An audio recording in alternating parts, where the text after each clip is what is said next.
Welcome back to Not Good at Normal. I'm T, and I decided to do this. It's not really a coming out type of video, but sort of a my story, if you will. Hey, great, you found us. Thanks for tuning in. This is Not Good at Normal. Okay, so here we are. Where do I start?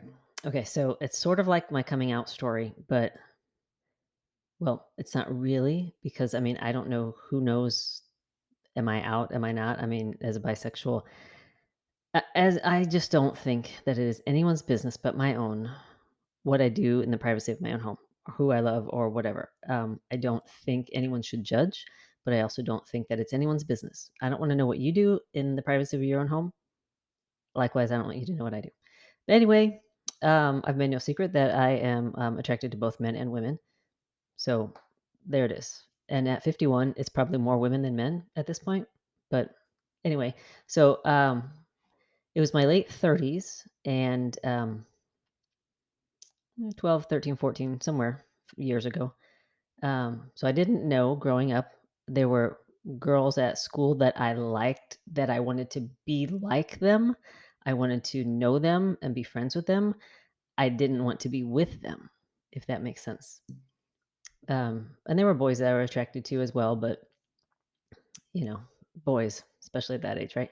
And then growing up throughout my years, there were women that I wanted to be friends with or to be like again, but not really until 30s, late 30s, where I really kind of thought about it and really tried to understand certain aspects, and then was really attracted. And I can't think of maybe one person that really, okay, Jennifer Beals.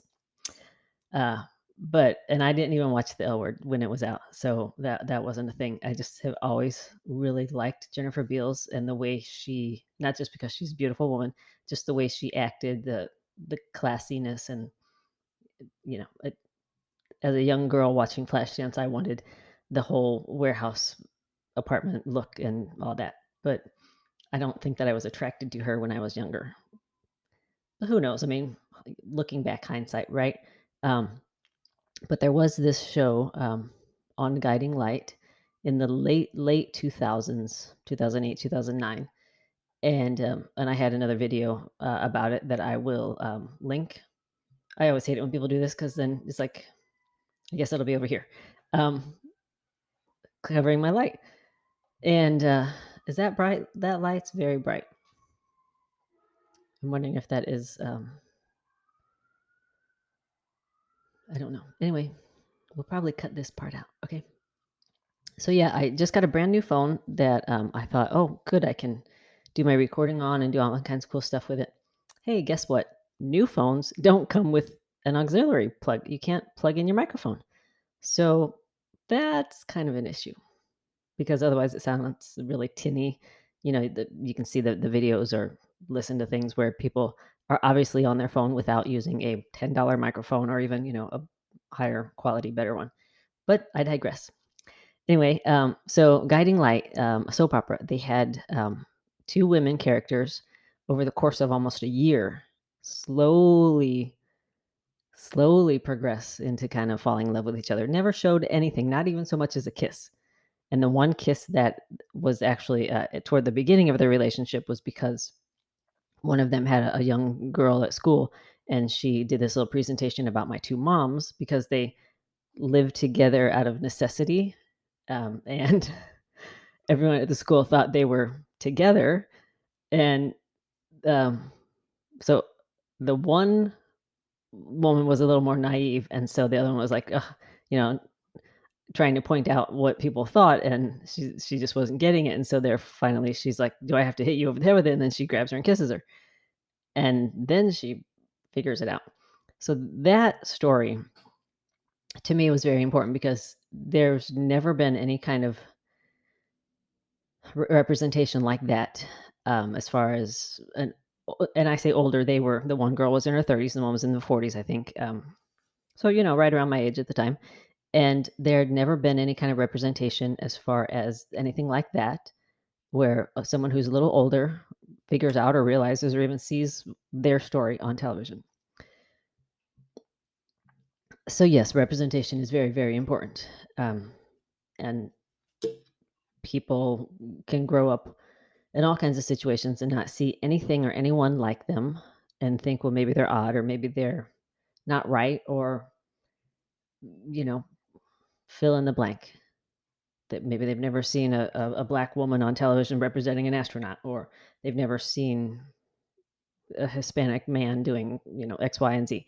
Whatever the case is, representation does matter because that way, and then the Gina Davis Institute, I'm sure I'm getting it wrong, but she has um, an, uh, an institute.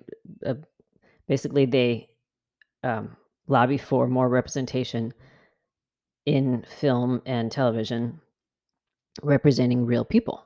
Women can be doctors. They should be represented and shown on television more. Um, People of color and Hispanic and all, Asian, anything, everyone, not just your standard older man.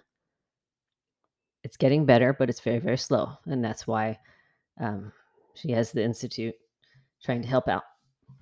2021, and we're still trying to talk about this and trying to even the playing field. It's going to take a long, long time. But again, I'm digressing, so I'm sorry. So not good at normal. We are not good at normal because I've never ever been normal. I've never pretended to be normal. I was in the drama club when in high school, and so that might have been a clue right there, right? Looking back, but I never played sports or anything. So you can't always say, "Oh yeah, they played softball or they were this or that." That you can't put people in a hole in a box.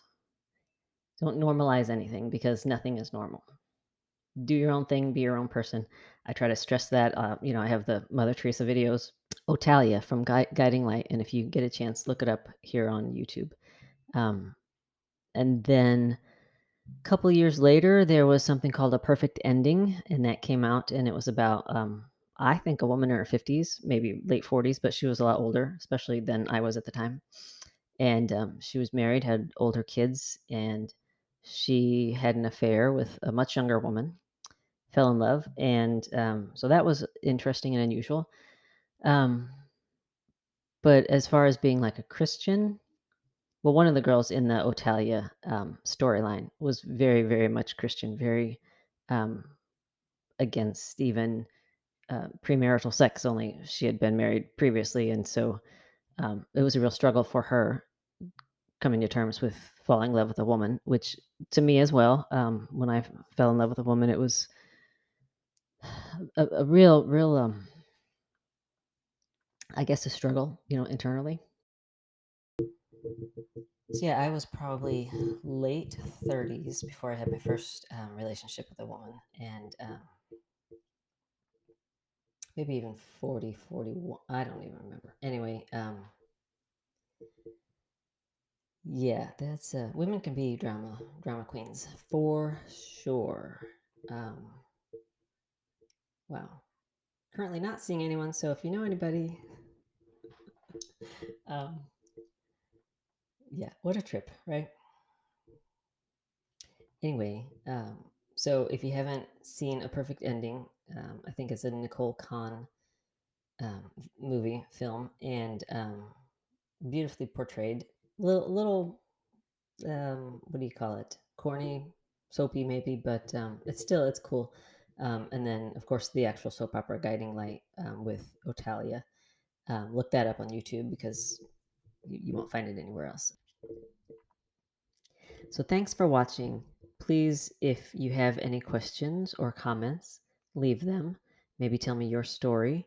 Tell me how you felt, how you first realized that maybe you were bisexual or lesbian or gay or queer or whatever term you use, if you do at all, fluid. I mean, it's all relative, right? It doesn't matter. Be you, be happy about it, because you're not going to make anybody else happy. Go back and watch some of those Mother Teresa videos. Trust me, you will be much happier if you are not normal as well. Thanks for watching Not Good at Normal. Please subscribe or at least like. It'd be fantastic. I get no money out of these, and really just do it to maybe help somebody at some point, maybe. Because, like I said, when I was going through this, I had nobody. nothing to look at, no one to talk to. YouTube was extremely early stages of, it wasn't even thought of like it is now. I mean, people watch YouTube videos all the time, more than regular television, cable, stuff like that. So it's very important, and that's why I do it.